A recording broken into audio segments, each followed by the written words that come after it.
try to like hold your breath through the black parts, and then there's like an open part, and you're trying to like breathe through the fence. But so many of us would like start like drowning halfway through and have to like get up, like cough up water. And like so many people just start panicking because like your body's just not used to like being like if someone actually was drowning, how are the people like gonna get to them? If there's a cage, like how are they prepared to like? Well, you can lift up the fence thing. Yeah. It's like, So, just like watch them it might drown. work out, but yeah. Like, So did it you just- have to find like a waiver for this thing? Yeah, we did. In case But you yeah, it die. was just scary. And then one girl started like panicking before, understandably. And she's like, I just don't think I can do it. It's like so many people would like get up halfway and cough up water. And like I freaked out halfway in between. I was like, there's no way I can do this. I can't keep doing Wait, it. so could your face like come up for air? Yeah, there's like a couple inches you could, but it was like these black tarps over some parts. So you can only do it in the light, but like you're closing your eyes and trying to like hold your breath, like trying to find the light. You have to stay like so calm. Yeah, so just like panicking didn't help, but I was like panicking because I'm like drowning. Then the shock one I was scared about. The first shocking one was fine because it was like they're like army crawling through this body of water and all these wires hanging down. And being small and a girl was like the best in that situation because I was just like super low to the ground. Like I didn't get shocked on that one. But it was just Other hard people got seeing. shocked. Yeah, like the bigger guys, it was painful because you get shocked once, they would like jolt and scream, and then it would happen again. And we had this one like kind of bigger guy in class, because he's a rugby player, and he got stuck in this hole that you had to go underneath, and it was just like pitiful because you could like see his body jolting. Like, You're joking. could not get out. You're freaking joking. It's not like I just can't watch it anymore. Jesse, I can't even like You're seeing think of someone like in this. pain, Oh, like, look. shot. We're gonna get hit. Um, Just wanted to say, I sort of get scared. That's why it's Ew. kind of tall. Oh.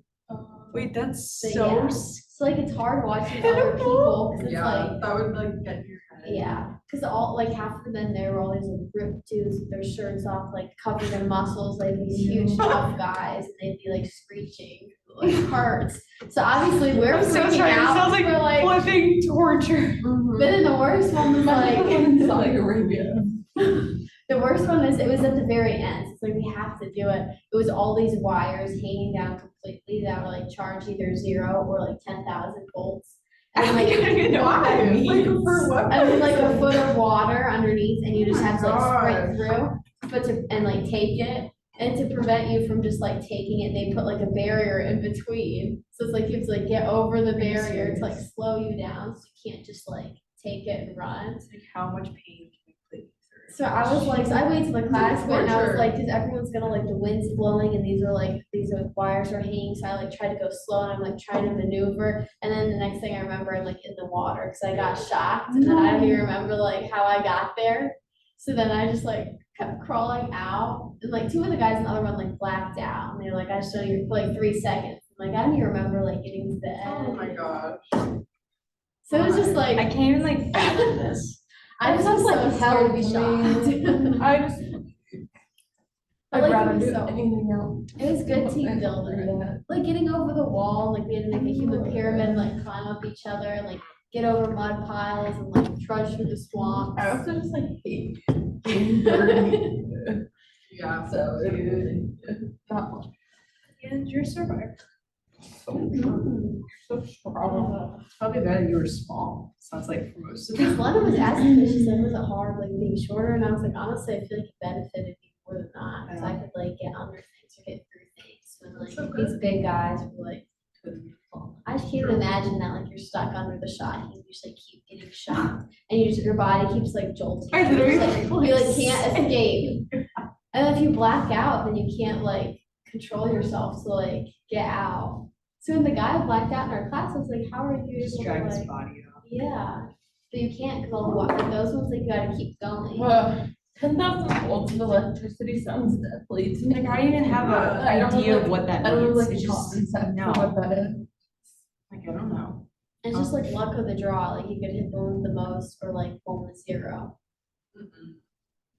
So that's why like I don't even know which one I hit or like how electrically charged it was. I just remember I was in the water after.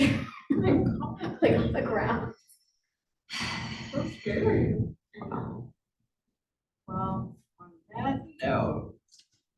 Speaking of suffering, Suffering. I have no transition for that. That's great. Icebreaker. Yeah, no, we're nice. We all know each other. Yeah, I said like 2 hours max, just like knowing us and how much people like really wanted to talk about the Antichrist. I was just saying that in case people want to keep talking about it. Yes. So I was telling Bella this earlier, I feel just as much as like a learner today. Don't feel like I should be standing up here at all. I know nothing. But these are like, we're gonna go through all the main passages that talk about the Antichrist, and we're gonna be learning together. So I will for sure like be teaching like at points, but like I really am learning just as much. I'm like be giving like different ideas. So I don't want to be the main person talking today or the only person. Questions, all the things, challenge each other's thoughts. Because there's really like no right answer for some of this. So anyway, would someone like to pray?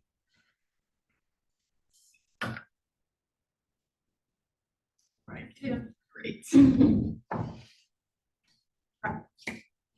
Dear Jesus, thank you so much for this day, and thank you for the sunshine and just the good weather.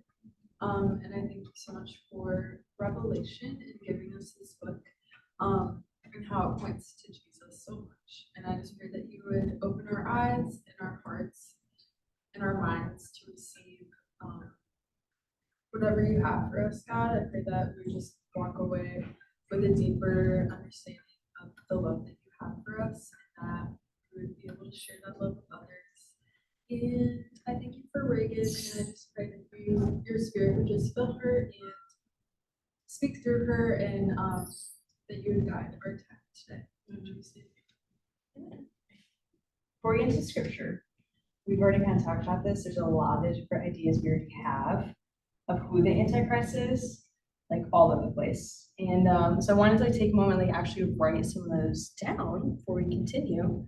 But can someone, I don't want to write, can someone else just like see that you're like write down some of the things that we said? I can. I have a question. Yeah.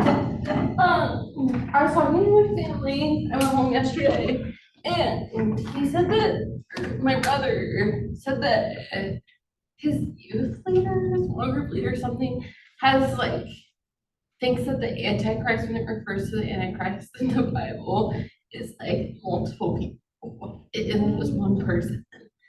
And I was curious to know what you thought about Wait, that. write that one down. Okay, Write it on the far right side, because I want to keep this up to the very end. like this. Yeah, like, do it too, yeah, right there. So like, write everything down now, and hopefully as we're going, we can start to like knock some out, like, oh, this probably isn't true, or, oh, maybe this actually is legit. So like by the end, hopefully we'll have a better idea. A portrait of who this being is, okay, multiple people. Taylor Swift. Taylor Swift. I grew up being taught that there's an Antichrist and a lackey who's called the false prophet. So right, Antichrist and false prophet. But there's like two people together, like the Left Behind books that we read, Bella. Like those like the main people during the tribulation. Loved by the world. Yeah, I've heard that too. Just like thoughts that you have also.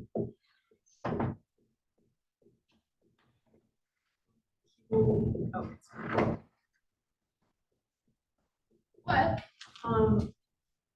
Like he will, like, I don't know how to say it, like imitate Christ, but like he'll look like Christ, but not be at all. I don't really know. Declares world peace. Wishing. I've heard they're both a guy and a girl. I grew up hearing about like this man, but like recently also heard oh, but they're both interesting. We don't know. We will be able to like answer some of these honestly as we're reading passages. I've heard, wait, I know that this one isn't true, but Wait, write it down anyway. I heard that he'll have ties to Israel, like he'll be like of Jewish descent. Okay, so Jewish. So write down man/woman.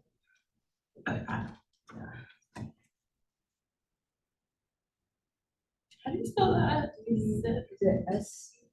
I think it's SC.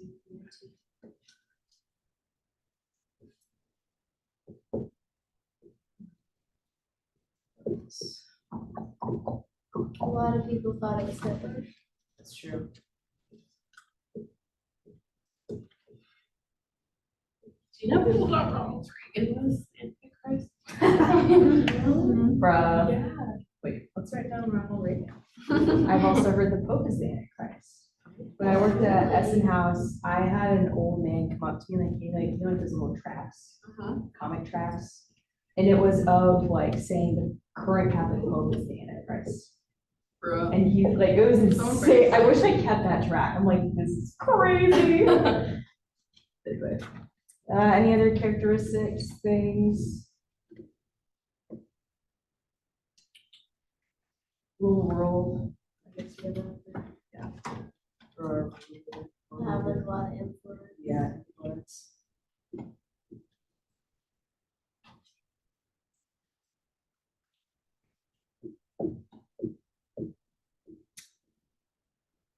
Oh shit, I don't know where this passage is at. Might not be one we're looking at today. I've heard that yeah, I've said this where he's possessed by Satan. We'll have to find it. I think there's a passage somewhere. To us. Am I taking up too much board space? I might have to move it. Okay, but sorry. it's totally fine. It looks so nice. I didn't want to distract it. And then the whole like abomination of the desolation thing. Oh, you must know that.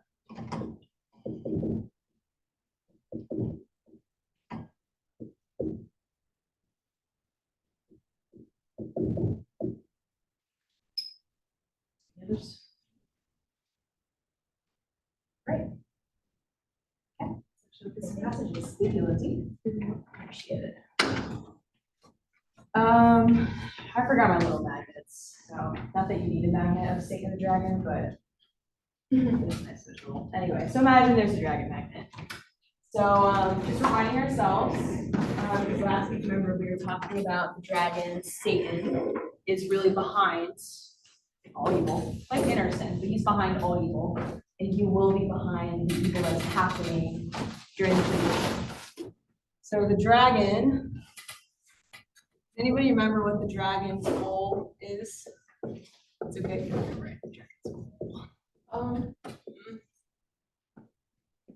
To destroy the woman. Woman/God's people. We talked about how that woman, it's debated if she is Israel or the church or both, right? We'll come back to that in a minute. But God's people. And who else does Satan want to destroy? Anything that resembles God. Anything related to God and God himself, right? So he couldn't be God, so he said, I will kill God, destroy God. Yeah, okay, so let's just keep this in mind as we're going. And one more thing, we kind of talked about this in the Bible Project, also talked about in the video, is Satan the dragon pursues his goal of destroying God and his people in the world through rebellious spiritual beings, demons, and through violent humans in human kingdoms. Do you remember that? We kind of talked about that. So it's through demonic forces and through evil humans, individuals and groups. Especially that human individual groups, it's really important for today. It's like kind of even going back, what is that? Yes, where is it? It's on the right. Yes, this. So this one actually is like a big one that we're gonna look at today. Yeah, how is that working? So not always just one person, which is really surprising. Okay, let's dive in. So turn to Revelation 13, 1 through 10.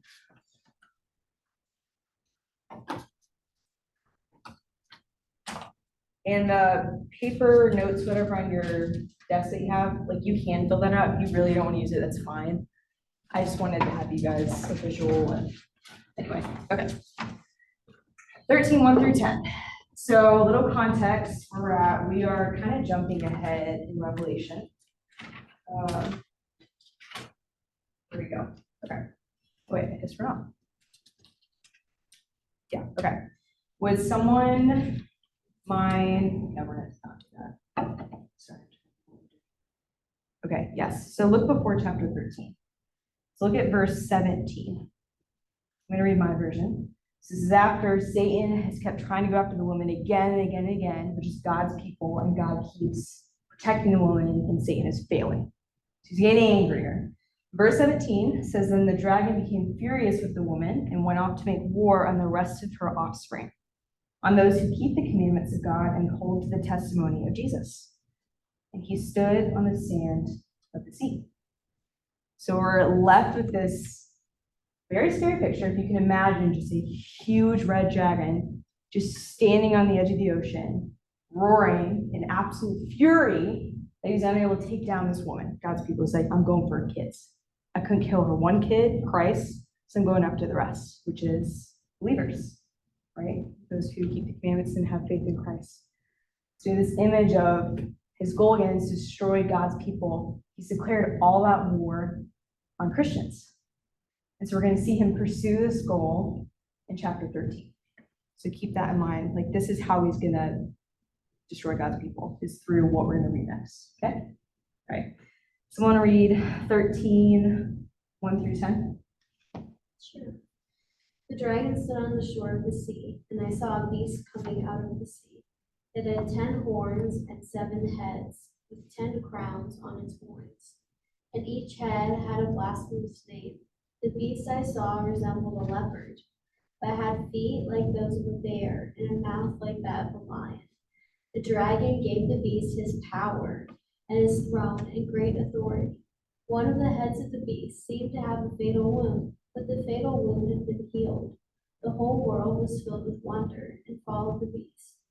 People worshiped the dragon because he had given authority to the beast, and they also worshiped the beast and asked, who is like the beast? Who can wage war against it? The beast was given a mouth to utter proud words and blasphemies and exercise its authority for 42 months. It opened its mouth to blaspheme God and to slander his name and his dwelling place and those who live in heaven. It was given power to wage war against God's holy people and to conquer them. It was given authority over every tribe, people, language, and nation. All inhabitants of the earth will worship the beast, all whose names have not been written in the Lamb's book of life, the Lamb who was slain from the creation of the world. Whoever has ears, let them hear. If anyone is to go into captivity they will go. If anyone is to be killed with the sword they will be killed. This calls for the patient endurance and faithfulness on the part of God's people. So we see Satan wasting no time standing in the sea. Standing in the sea, we see this ridiculous looking beast come out of the water. It's like Satan is overlooking this beast, whatever, is merging and coming in the world. So we gotta look at who this beast is, because this beast, who is also called the beast of the sea, which is the first one on your paper. So feel free to like write down as like I'm drawing or writing. If that helps you write down, like go ahead and write down. So this is the first creature we see Satan using to go after God's people, to wipe his name off the earth and wipe out Christians. So at this point, yeah, we'll stop there. Okay, so this is kind of a crazy image. So we have this beast, and what does this beast look like? Looking at just like the first couple verses, it's describing what it looks like. What does it look like? It's 10 horns, 7 heads, and 10 crowns. Okay. 1, 2, 3, 4, 5, 6, 7. It's probably not what it looks like after that. So 7 heads. Wait, sorry, I should have my notes. You said how many horns, Lindsay? 10. 10. 1, 2, 3, 4, 5, 6, 7, 8, 10. You said crowns, right? Mhm. Okay. Some versions say diamonds or diamonds. 2, 3, 6, 7, 8, 9, 10.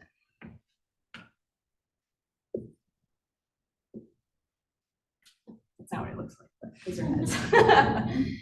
Okay, so what is this person? I'm gonna write down some characteristics and we'll talk about them as we go. So the text says this beast is rising out of the sea. So that blue stuff I wrote is the sea. In the Bible, sea often represents people, like multitudes of people. Think like the ocean is vast and big and diverse. The sea usually means people. So whatever this beast is, we'll call it beast number 1, or it calls it the first beast. We'll do that. From the sea, this beast is coming out of the people on the earth. It's really important. This beast is rising out of the peoples of the earth, and we'll explain like why that's important in a minute. Okay, so it's also got some heads, crazy heads. So one of your boxes here, choose whatever box you want, but heads. We're just gonna write down descriptions of this beast. So it has 7 of them. So 7, again, Revelation just references like wholeness, completion. It's not necessarily a good number. It can be, but it just references like, this is the complete number, okay? All right, and then it has something written on its heads. I don't know if it's the beginning of 13. Let's see. Names that last. Yes, names that blaspheme God. I'm not gonna post this. Okay, names that blaspheme God must say against God.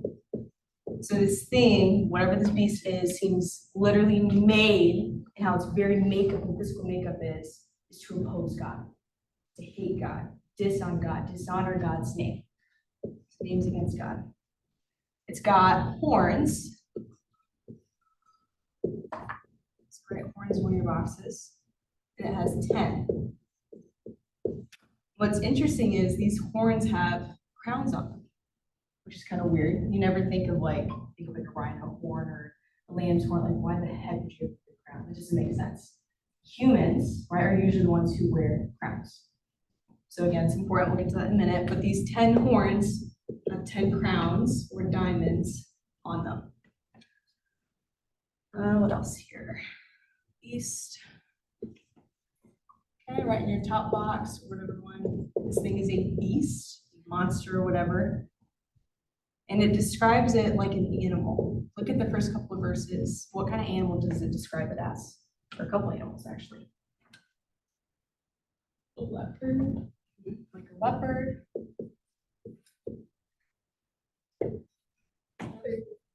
Bear. What specifically about a bear? Its feet. Bear's feet. Okay, and one more. The lion. Mouth of a lion. Sorry if you imagine what the heck this thing looks like. Clearly it looks nothing like this. This is a formidable creature with like terrifying things on it. All right, what else here? Rises out of the sea. And in one of your boxes, you can write rises out of the sea.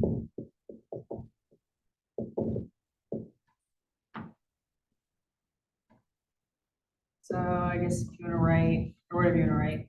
So again, the dragon, Satan, is watching this beast come upon the earth. I guess watches over, it's like a gross term, but watches over this beast. Over this beast. Rising up, question mark. All right, and one more. And it also says it gets power from who? Let's see, where's it at? Doesn't say that yet. Yeah, and to it, so look in verse 2, end of verse 2. And to it, the dragon gave his power and his throne and great authority. So the dragon's power. Power, authority, and throne. That should disturb you. Like, what kind of throne does Satan even have? You've been reading Revelation this whole time and keep seeing glimpses of God on his throne in heaven. So what kind of throne does Satan have? Look at that. Why? Like, what throne does he even have to give away in the first place? He's giving away his power, authority, and throne to this beast.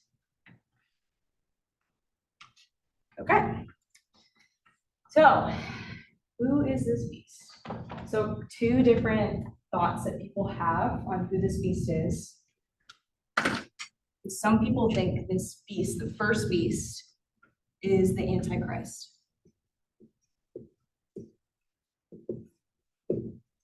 And why do people think that? So I grew up understanding that whoever the Antichrist is in the tribulation, they were going to rule the world, someone was going to try and kill them, and they were actually going to appear to have died. This Antichrist was going to appear to have died or be mortally wounded, as chapter 13 says. He wouldn't actually die, but people think, oh, it looks like he'll die, and all of a sudden, he will appear to resurrect for the whole world. The world will be in awe of this leader, this world ruler, who somehow survived and rose back from the grave. And they will worship him. They will worship Satan, this beast. Until recently, that was the only theory I'd ever heard. I should agree with this point. I think this beast represents the empire or the ruling, we'll say ruling empire over the end times. The Antichrist will come out of this empire. So back to Lindsay's point, when we're talking about the Antichrist being, I do not think the only evil ruler acting during the tribulation on earth is the Antichrist.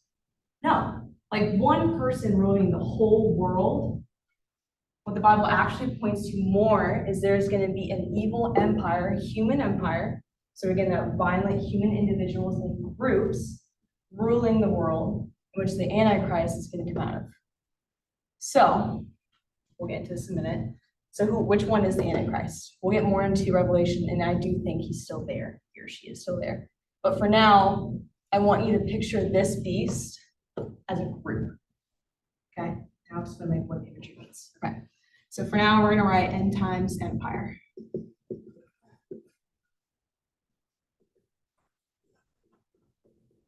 Okay.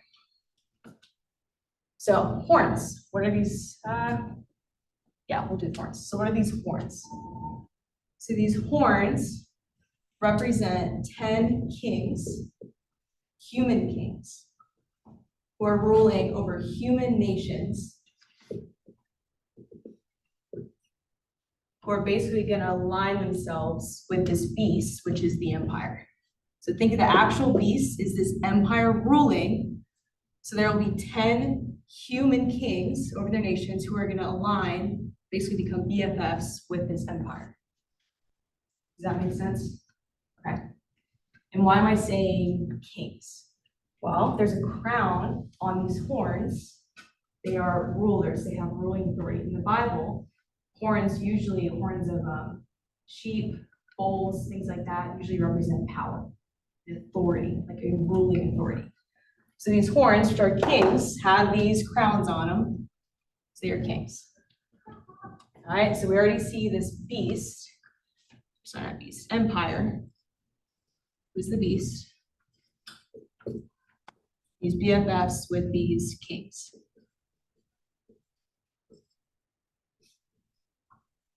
All right, any questions there so far? I know most of this is new, so please tell me if this makes sense. It's also okay if it doesn't. I'm still trying to figure this out.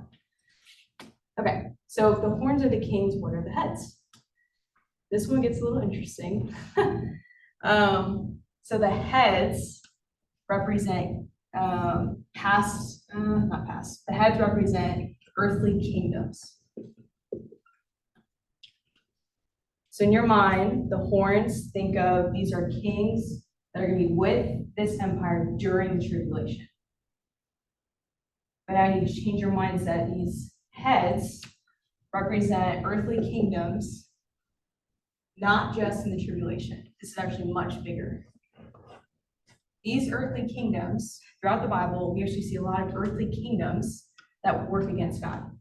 We see Babylon comes against God's people. We see Persia come against God's people. Egypt is the main one that keeps going against the Israelites, right?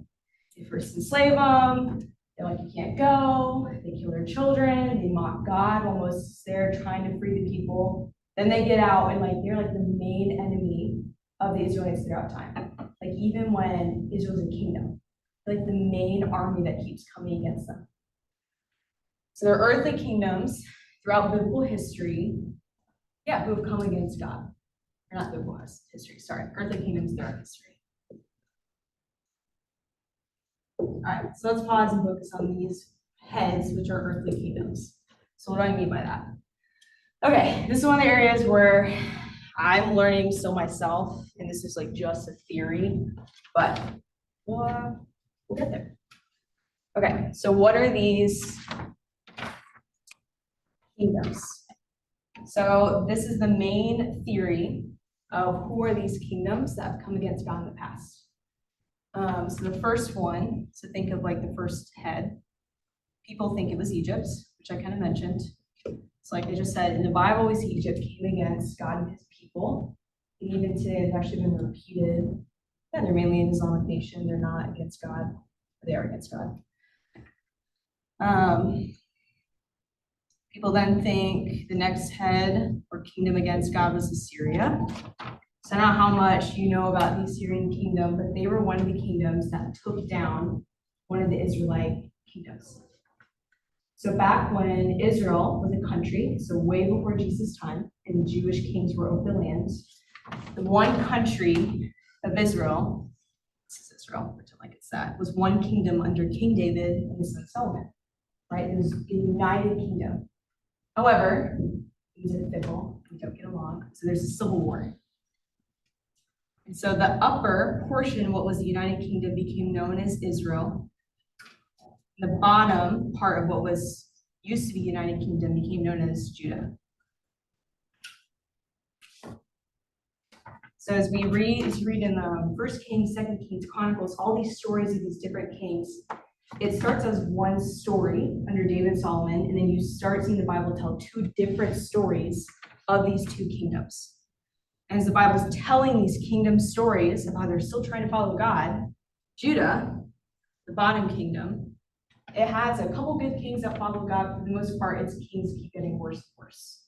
However, we know that God promised David, whom he loved, he said, hey, your future sons who are going to be kings over this country, some of them are going to walk away from me. But even though your offspring will be unfaithful, I will be faithful. And I'll keep my promise to place one day an heir of yours on the throne forever. We know he's Jesus, right? So God, in an extent, is preserving this kingdom. However, at the top kingdom, known as Israel, the northern kingdom, none of its kings were good. It talks about sacrificing children. It talks about having sex to worship these gods. Like, it just gets worse and worse and worse as time goes on, to the point that God is sending prophets to this kingdom saying, if you don't turn back to me, I'm going to have to discipline you. You're my children, and you're not listening. Punishment will have to draw you back to me. Instead, they kill those prophets to bring a message, and God has enough. It's enough. I'm sending Assyria after you. Repent, or they're coming for you. They were literally told that an empire known as Assyria, which existed then, would come and destroy them if they didn't turn back to God. They did. Big surprise. So Syria was this ruthless kingdom that lived up north. Think like modern day Syria, that kind of area, that geographical land. And they came in, they were a huge empire. I can't describe like how big they were. And they came in and absolutely sacked the northern kingdom. Like absolutely wrecked. They would take their, like just like get a point like how savage they were. They would take the kings that they conquered, cut off their heads and all the citizens in the towns and put them on poles and put them all around that sacked town and bring the rest of the kings around who were still fighting against them to there and say, look what we did to this village. You don't give in, we'll do it to you. Like horrible, horrible thing. They were brutal and they were savage. So that's the Assyrian Empire. Does that make sense? Any questions on that? Okay. They sucked. They did not love God. I just have a question. What are we talking about? These kingdoms? So we're on the heads. So the heads of this beast, each head is an earthly kingdom or empire that went against God. So I didn't specify that. All of these heads have pretty much already happened, except we're going to see the last one. And that last head is going to represent the last earthly kingdom to rule, which is during the tribulation. I didn't say that. that make sense? Uh-huh. Okay. So I'm just like giving the theory, like people want to know like what were these past heads or kingdoms that ruled? It might help us understand if these kingdoms were this savage then, the Bible's talking about this last empire is the worst we've ever seen. It's like it'll give us a picture, hopefully, of like what this last kingdom look like. Okay. Yeah, great question. So Syria. The third one that people think is Babylon. I'm not going to give a deep history lesson for the rest of these. But Babylon was another one that sacked God's people and went against the Lord.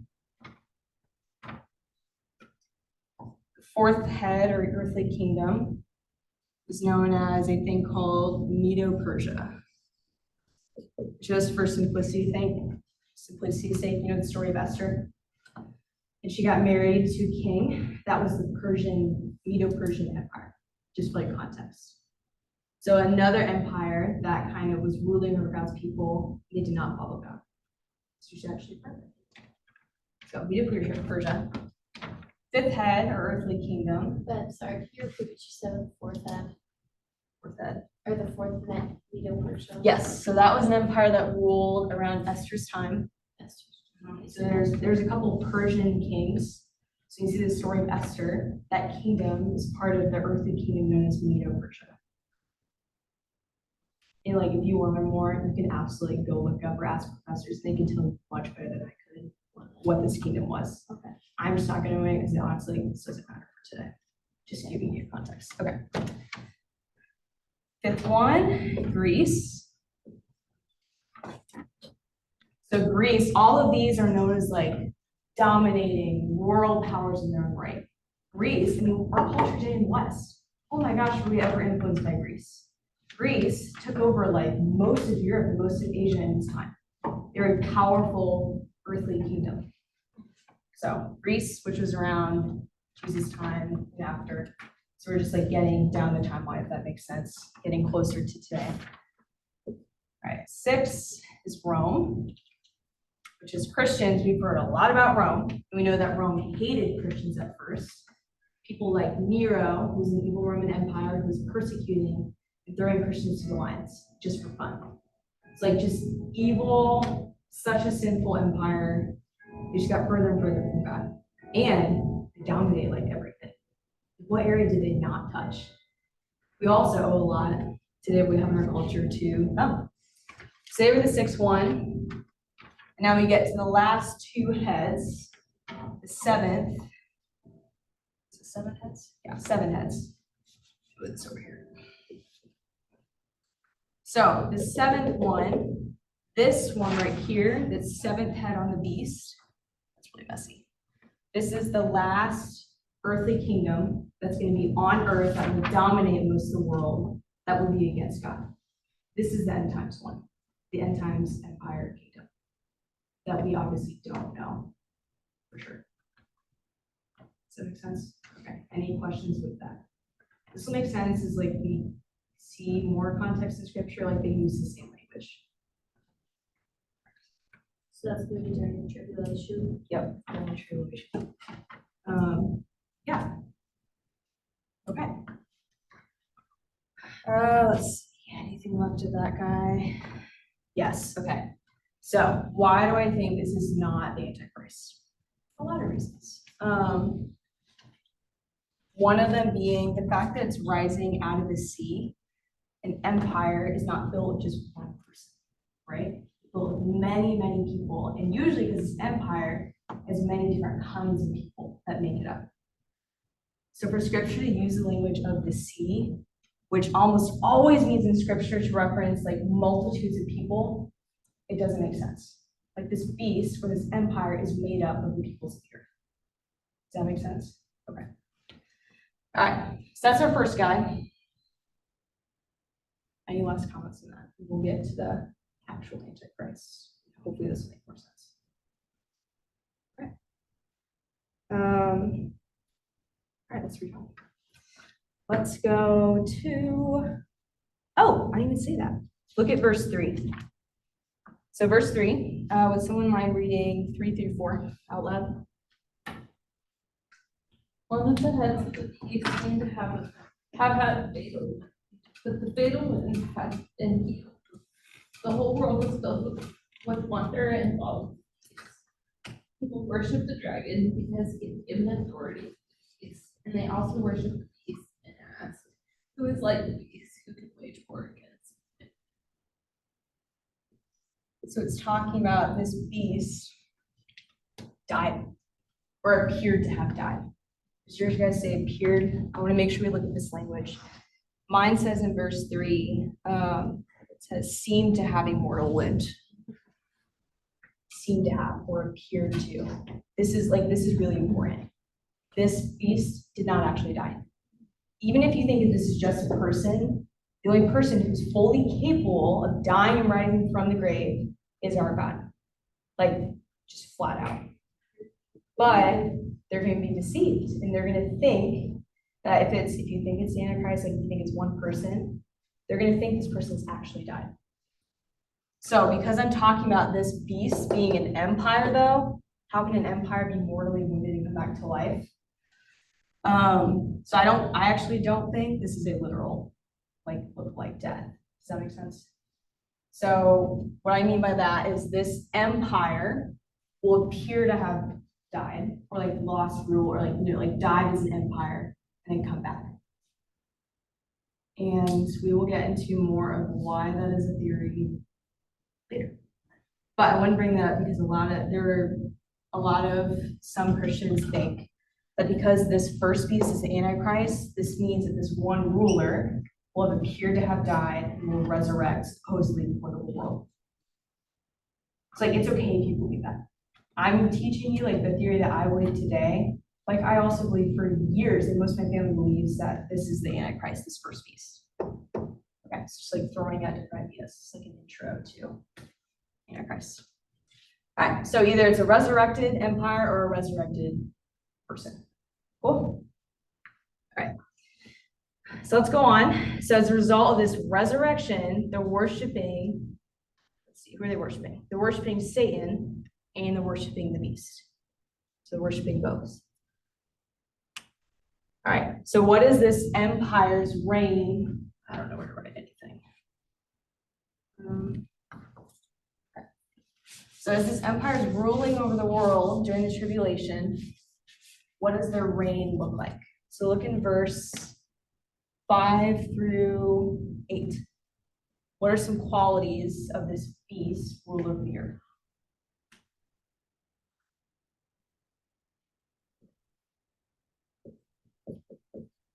If you don't know what a word means, it's fine. Just say the phrase out. Wait, can you say the question? So verses 5 through 8 is describing what this beast's rule or kingdom is going to look like during the tribulation. So what are some of those characteristics of his rule, of their rule? It was all allowed by God. It says the beast was given a mouth, or it was given a power. So it's being allowed by God, which is in itself hard to wrestle with.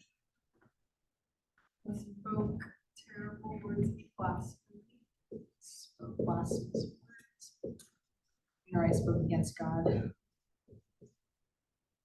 Okay. No rain for 42 months. No rain. Oh, rain for 42 months, yes. So that 42 months, we've seen this a lot, is 3.5 years. So let's pause there for a minute. I want to erase this. I can rewrite that. I'm so sorry. No, it's okay. Or we can erase them, but I I'll don't know just- what's them. I'll write them in writing. Okay, we'll come back to timeline then. Okay, so rule for 3.5 years. And what else? I have a question. Yeah. It's like a vulnerable question. That's Because I good. don't know if That's okay. it's dumb. No, literally, no, you're. Okay, so our months, Mhm. our calendar year, is that the same as when John wrote this? We have a different calendar.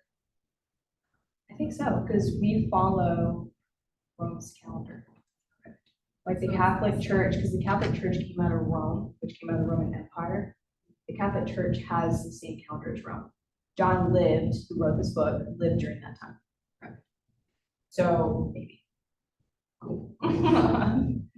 Who lives by a different calendar? There's a part of the church that lives by a different calendar. I think it's the Orthodox. Yeah, Yeah, like a good amount. and Jews, right? Jews have their own calendar, but they still follow like the world's calendar.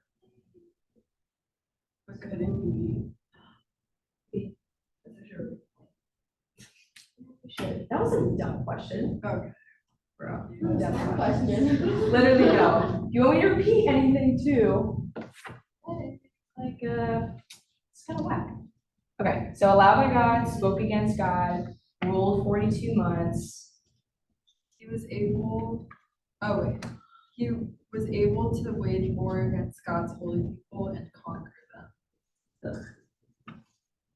Wages war and conquers, underline. He's not just gonna go out. I was like, no, I don't want to. Wages war and conquers. I'm gonna use the word saints because that's what Revelation uses a lot, but that's just Christians. Like genuine people who actually are following Christ as God. So if this beast, this empire, is given this authority and power and throne by Satan, who's the dragon, it only makes sense that he would have the same goal as the dragon. Wait, when you say given, Mhm. this was, so maybe I read it wrong. It says No, go for this was like given all this, so it's not given by God. It was God is given allowing it, but the power, authority, and his throne from Satan. is given by Satan himself. Because Satan has that. Yes. I remember the verse. What's the verse that says, it talks about Satan's like the current ruler over this, do you know what I'm talking about? I do. We need to find it. Do you want to find it? Yeah. Let's So not. it's like allowed by God, but empowered by Satan. Yeah. Yes, so it only makes sense, like, if the beast is the one being empowered by Satan, of course he will have the same exact goal as his master, which is to destroy God and his people. So like, it makes sense that like a hallmark of his reign on earth, this empire, is to go after Christians to kill them. And not only go against them, but conquer them. Conquer them. So wages war and conquers. Probably, of course, I totally should have had you read this over there earlier, but it's fine, thank you. We have more space now. Perfect. So, yeah. Wait, did you find the verse? Yeah. It says, wait, there's like a few, but this one, 1 John 5:15 says, "We know that we are from God, and the whole world lies in the power of the evil one." What was that one? 1 John 5:19.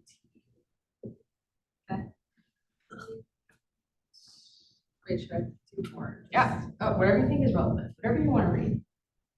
Um, So John 14 says, "I will no longer talk much with you, for the ruler of this world is coming. He has no claim on me." There's lots, but yeah. So, yeah. So why is Satan able to give this throne of his to this beast, this empire? It's because he has it. He currently is ruling over our world, even right now. Jesus himself made that clear, so just read. He will continue to be ruling over the world through tribulation and will almost be using his authority to do that more than we've ever seen before. Using his authority to go after God's people. God's gonna allow it. Which, I know it this is really hard with me. That God would allow that to happen, but. Okay, let's write down. So I'm gonna write also like a hallmark of the beast rule is authority over all the world. So it also says that there. So again, using that language of like the heads, the earthly kingdoms we just talked about, this empire is gonna have influence over most of the world. Just like Rome did for a long time, even like Britain. Like think like Britain. What country has Britain not invaded? They're not on the list of this, but just think of like empires have influence over most of the world. Same thing for this. So authority over all the world. And then there's, I think, one more at the end. This is all in heaven. Yes, verse 8. Someone read verse 8. This is the last hallmark of this beast's reign on earth. Verse 8, 13:8. "All the people who belong to this world will worships the beast. They are the ones whose names were not written in the book of life before the world was made. The book that belongs to the Lamb who was slaughtered. So obviously division lines will be drawn. There's gonna be Christians who are following their king in heaven. And all of a sudden, there's gonna be the entire rest of the world who is not Christians are gonna be following this empire. Worshiping, not just following, worshiping. So anyone who's not a Christian, not written in the book of life, is gonna be following and worshiping this empire. Write that, non-Christians. It's like if we think our culture and our world is tense today with us as Christians dwelling on earth, we have no idea. Like we literally have no idea. It's saying the entire world is gonna be with them and against us. Some Christians. We're not worship beasts, but just know that you're beasts. So that is what this empire's rule is going to look like. So on the timeline,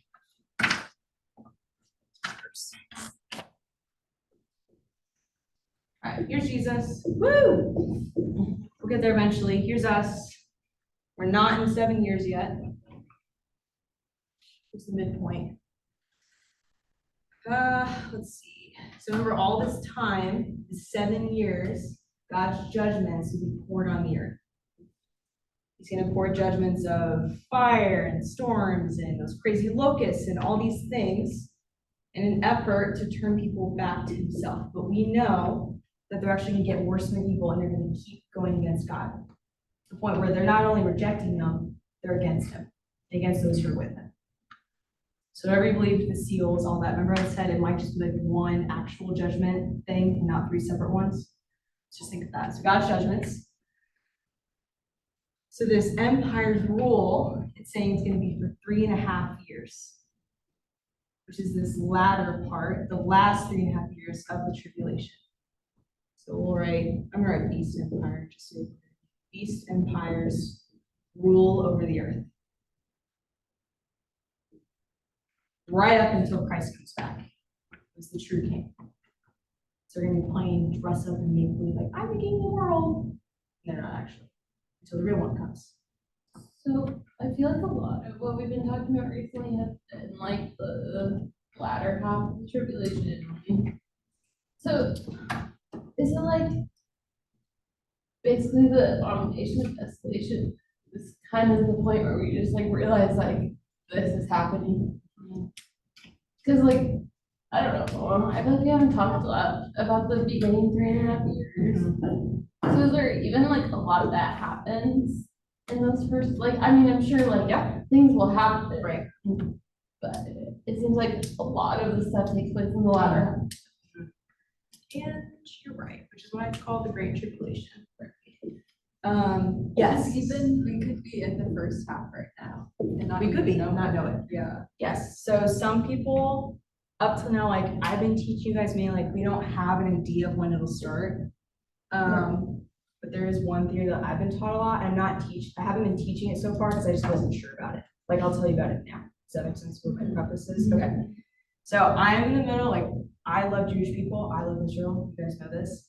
And so I've been wrestling for a long time, and I still will, which is great for the rest of my life. Like, what is Israel's role during the 7 years? I really do think this empire, the Antichrist, will be going after Jewish people as well as the church.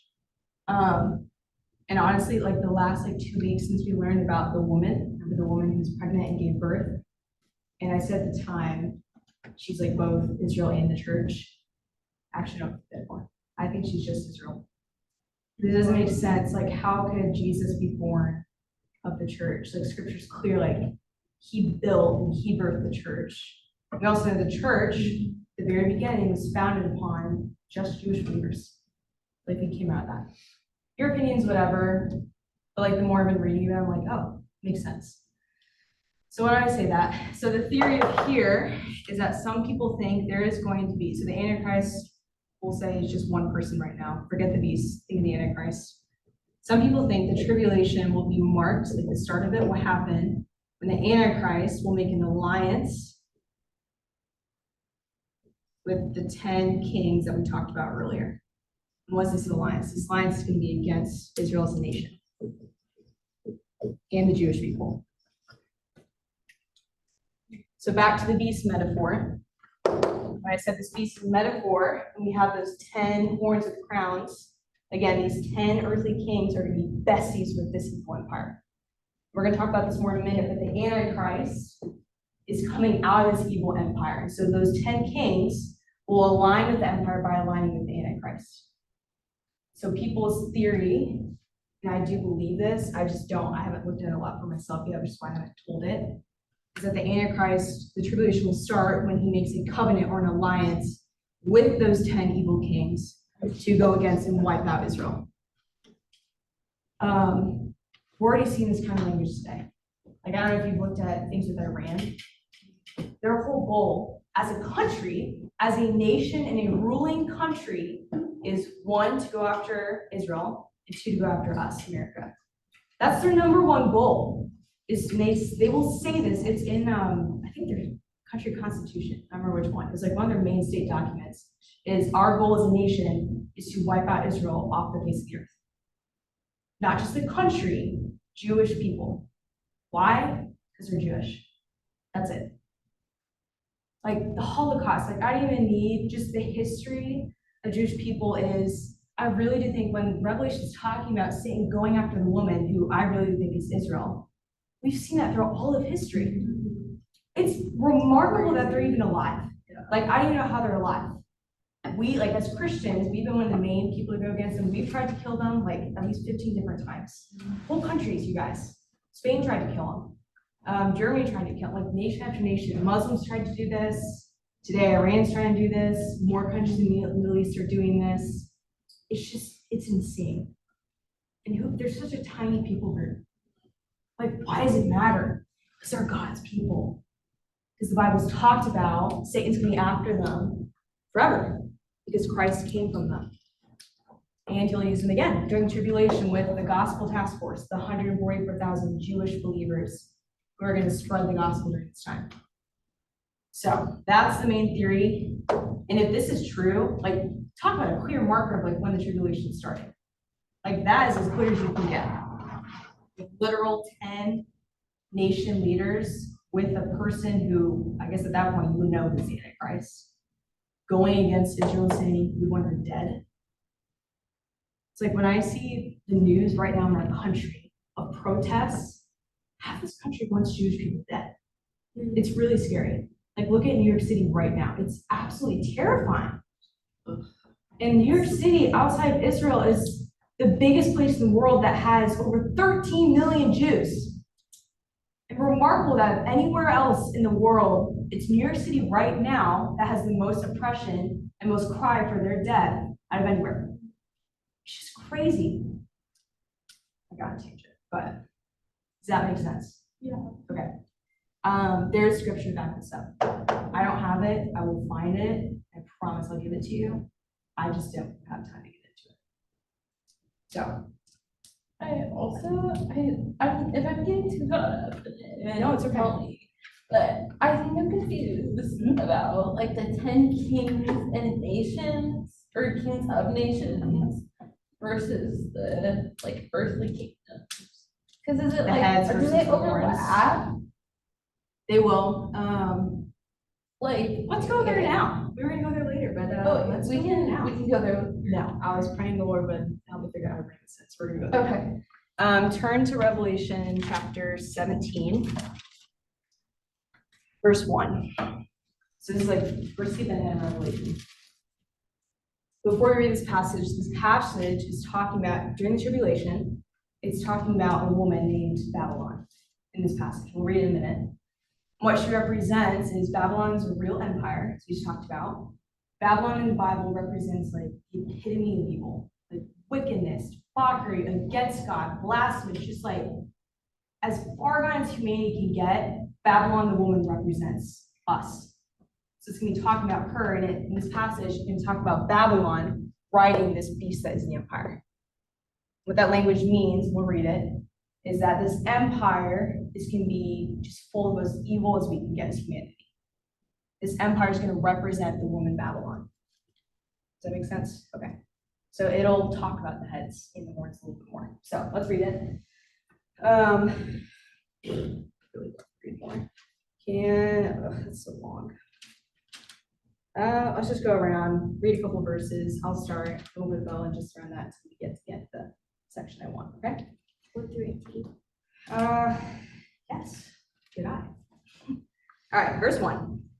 Then one of the 7 angels who had the 7 bowls, this is, remember, we're in the future here in Revelation, came and said to me, "Come, I will show you the judgment of the great prostitute who is seated on many waters," which is peoples, "with whom the kings of the earth have committed sexual immorality. With the wine of whose sexual immorality, the dwellers on earth have become drunk on evil."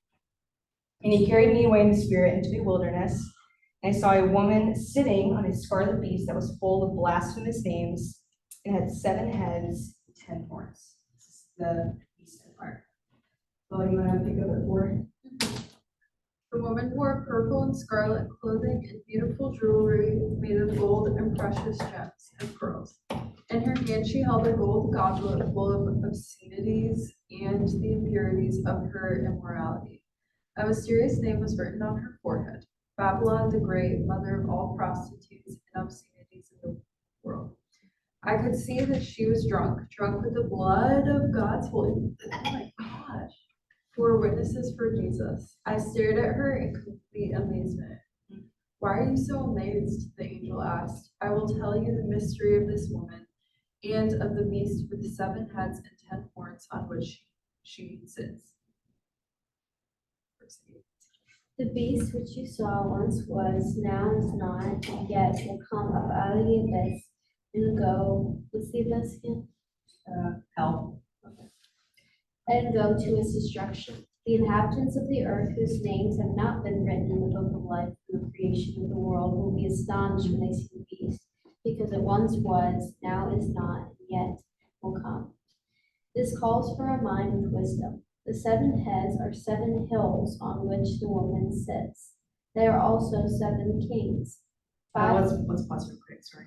All right, so verse 9, this calls for man wisdom. The 7 heads, which are earthly kingdoms that are time, are 7 mountains on which the woman is seated.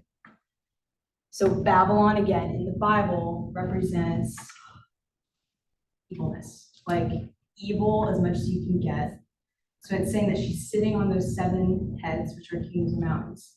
Each of these kingdoms, at some point in history, has just been awful, like absolutely awful, like to people in general, to Christians, like Rome was terrible to Christians, so on and so forth. So it's saying she's riding on it, but she's saying the seat of evil, Babylon, which is on each of these earthly kingdoms. Does that make sense? Okay. Sorry, Jesse. Verse 10.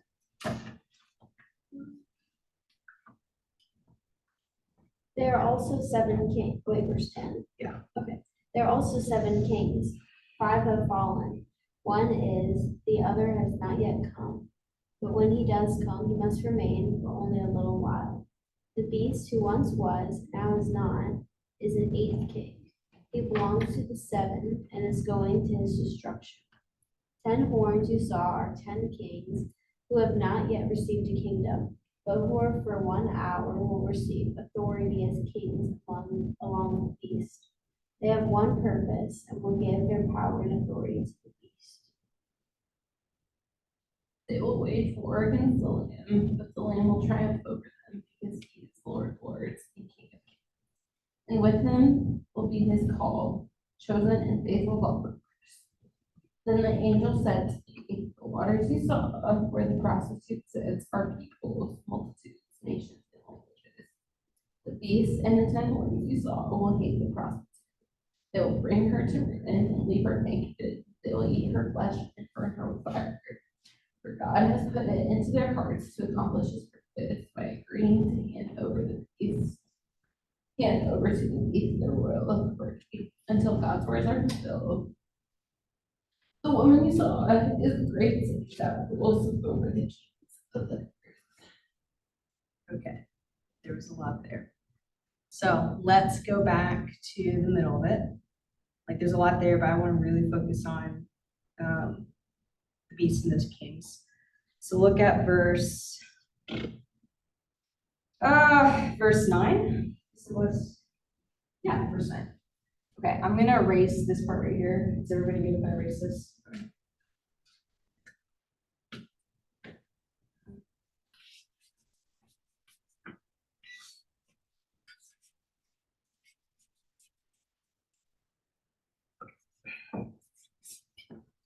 All right, we have this beast. The beast in this passage is the exact same one, oh, it's gone, as we were just talking about, the empire. Okay, so this evil empire that's gonna rule.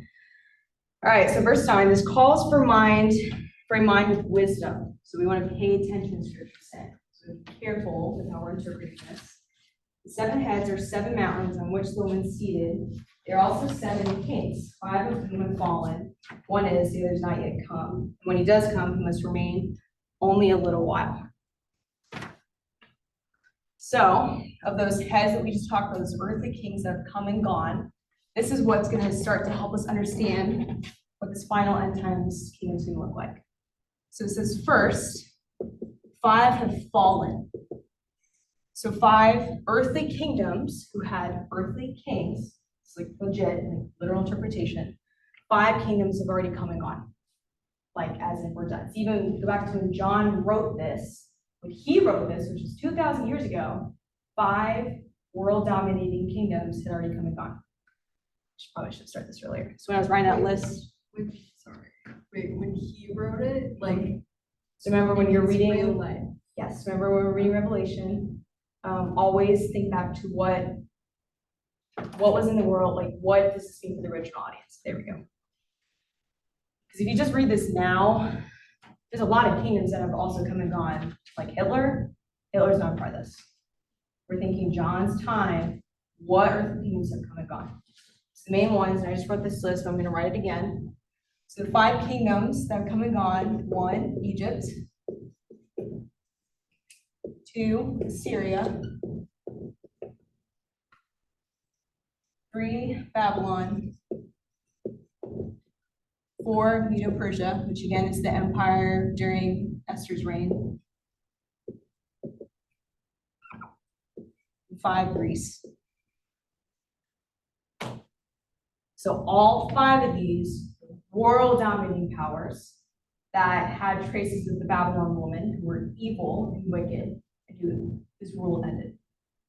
They were for a short time. So by John's time, all these kingdoms were done and gone. Okay, does that make sense? Okay, so then it goes on. And it says there are also 7 kings, 5 of whom have fallen. So that's what we just said. 1 is. So 1 kingdom during John's time was in dominating power, which is Rome. All right. So 6th kingdom was Rome. And they ended about, was it 400 AD? It was like a couple hundred years after Jesus lived. I don't really know, forget it. But the point is, they're done, right? No Roman soldiers running around the world anymore back then. And then the last thing it says, oh, there we go. Yes, 5 of them fallen, 1 is, the other has not yet come. And when he does come, he must remain only a little while. So John's point of view, there's another kingdom that has to come yet.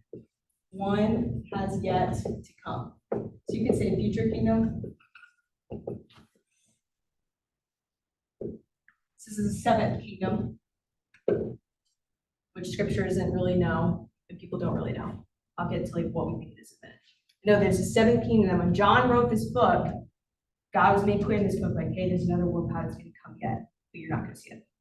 Okay? All right, then it says one more kingdom. And it describes it as, sorry, let's go back to the 7th, the unknown one. 1 has not yet come, and when he does come, he will remain only a little while. So it'll be a brief 7th kingdom. As for the beast that was and is not, it is an 8th, but it belongs to the 7th, and it goes to destruction. So our end times empire, that beast that we've been talking about, is this 8th empire. Beast empire during the tribulation. Problem is, we don't actually know for sure, like, what countries, like, what kind of empire is the 7th and 8th going to be. All right, here's where the theories come in. This really get wild. This is why people think like Hitler, Pope, all these crazy things with the Antichrist and just wild stuff. So theory, as you guys like grow more, like over the years as you're learning more about this, a big theory you're going to hear about is some people think the 7th empire was Rome again, which is just weird. They also think the 8th empire is Rome. So what do I mean by that? I don't really know, because I think this theory is kind of crazy, to be honest. So during John's time, Rome ruled. Some people think somehow Rome got more control, like when Italy became a country and Catholicism became a religion. Some people think, oh, well, Catholicism was an empire in its own right, which it kind of was. Took over the world, it had actual like earthly kings and nations that were a part of it. It's like fair. So one is yet to come. So in John's time, maybe in the future, this Roman Catholic Empire would come. So in scripture, it says the 8th East Empire will come from the 7th Empire. This empire has to be related to the 7th one. So the theory goes that, oh, well, if the 7th Empire was Rome, the future tribulation empire is going to be a resurrected Roman Empire. That'll matter for the Antichrist in a minute. Actually, just say now. So some people think if the Antichrist is coming from this East Empire, they think the empire is a resurrected Rome. They think the Antichrist is going to be some guy from a former country in the Roman Empire. I think he's probably going to be white from a former Roman Empire country. Does that make sense? That could be like anything though, Yes, that right? could be That could anything. be the whole world. Yes. So in our book series, this is their theory. So I think it says he came from like this random country for like Rome used to rule. Yes, however, like, yeah, that's one problem with the series. Like that could literally be anyone. Like that's not helpful. It also doesn't make sense.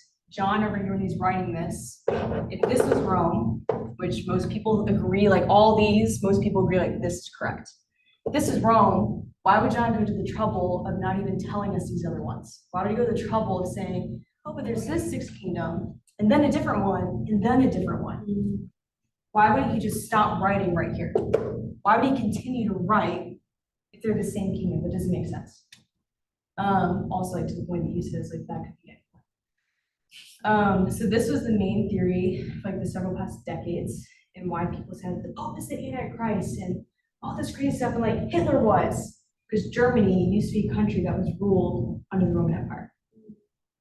Like it's just, you can believe it, that's fine. Actually, I think it's really stupid. I'm sorry. I didn't mean to say that. How could Hitler be the Antichrist if he's dead? Bro, I don't know. It's a great question. Hitler.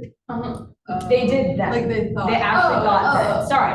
Nobody thinks he is now. That'd be cracked. People do though. Wait, that's I got like Yeah, there's response to fears that about one. people think Hitler like Yeah, never he never died. died. Oh my gosh. Whoa. Wait. That's crazy. That's disgusting.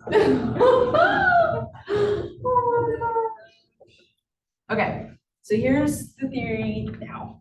Take what I'm about to say with the flipping grain of salt, because I could get canceled for saying what I'm about to say. I'm excited.